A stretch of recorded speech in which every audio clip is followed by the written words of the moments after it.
Tamil cinema ലോകത്ത് ഇന്നൊരു ബ്രാൻഡാണ് ലോകേഷ് കനകരാജ് എന്ന ഫിലിം മേക്കർ. തൊട്ടതെല്ലാം പൊന്നാക്കിയ അപൂർവം സംവിധായകരിലൊരാൾ. ലോകേഷിന്റെ സിനിമ റിലീസിനൊരുങ്ങുമ്പോൾ തന്നെ അതൊരു ആവേശമാണ് സിനിമാ ലോകത്തിന്.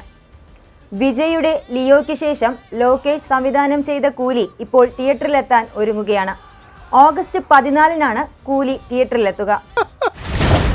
30 வருஷமா ஒருத்தனை ஆஃப்லைன்லயே வச்சிருக்கேன்.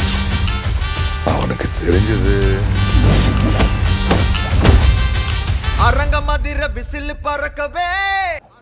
സൂപ്പർ സ്റ്റാർ രജനീകാന്തുമായി ഹിറ്റ് മേക്കർ ലോകേഷ് കനകരാജ് ആദ്യമായി ഒന്നിക്കുന്ന ചിത്രം എന്ന പ്രത്യേകതയുണ്ട് കൂലിക്ക്.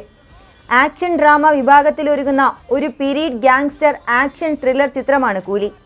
രജനീകാന്തിന്റെ 171-ാം സിനിമയായി ഒരുങ്ങുന്ന കൂലിയിൽ അമീർ ഖാൻ, നാഗാർജുന, ഉപേന്ദ്ര തുടങ്ങിയ സൂപ്പർ താരങ്ങളും എത്തുന്നു.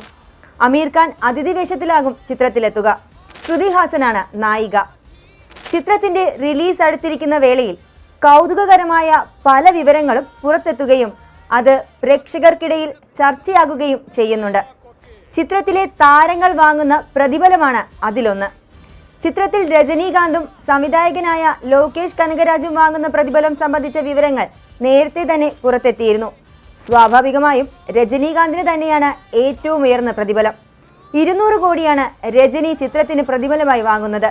നിർമ്മാതാക്കളായ സൺ പിക്ചേഴ്സ് രജനിക്ക് ആദ്യം നൽകാൻ തീരുമാനിച്ചിരുന്നത് 150 കോടിയായിരുന്നെന്നും എന്നാൽ അഡ്വാൻസ് ബുക്കിംഗിൽ ലഭിക്കുന്ന വൻ പ്രതികരണം കണ്ടതോടെ ഇത് 200 കോടിയിലേക്ക് ഉയർത്തിയെന്നും വാർത്ത വന്നിരുന്നു. പ്രമുഖ ട്രാക്കർമാരായ സാക്നിൽക്കിന്റെ കണക്ക് പ്രകാരം കൂലി ഇന്ത്യയിൽ നിന്ന് ഇതുവരെ നേടിയിരിക്കുന്നത് 20.8 കോടിയാണ്. ബ്ലോക്ക്ഡ് സീറ്റുകൾ കൂടി പരിഗണിച്ചാൽ 27.34 കോടിക്കാണ് അഡ്വാൻസ് ബുക്കിംഗ്. വിദേശ മാർക്കറ്റുകളിലും മികച്ച പ്രതികരണമാണ് ചിത്രത്തിന് ലഭിച്ചു വരുന്നത്. രജനി കഴിഞ്ഞാൽ ചിത്രത്തിൽ ഏറ്റവും ഉയർന്ന പ്രതിഫലം കൈപ്പറ്റുന്നത് സംവിധായകനാണ്. ലോകേഷ് 50 കോടിയാണ് പ്രതിഫലം കൈപ്പറ്റുന്നത്. ബോളിവുഡ് താരം അമീർ ഖാനാണ് ലിസ്റ്റിൽ 3-ാം സ്ഥാനത്ത്.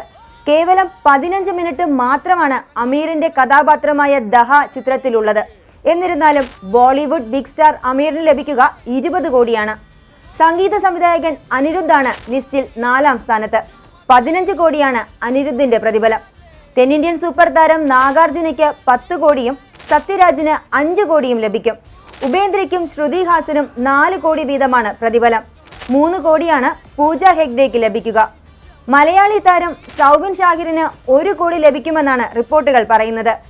ചിത്രത്തിലെ മോണിക്ക എന്ന ഗാനം റിലീസ് ആയതു മുതൽ സൗബിന്റെ ഡാൻസ് പെർഫോമൻസിന് സോഷ്യൽ മീഡിയയിൽ ഉൾപ്പെടെ വൻ തരംഗമായി മാറിയിരുന്നു. രജനിയുടെ സിനിമകളിൽ ഏറ്റവും അധികം വയലൻസ് ഉള്ള സിനിമയാകും കൂലി എന്നാണ് പുറത്തുവരുന്ന റിപ്പോർട്ടുകൾ.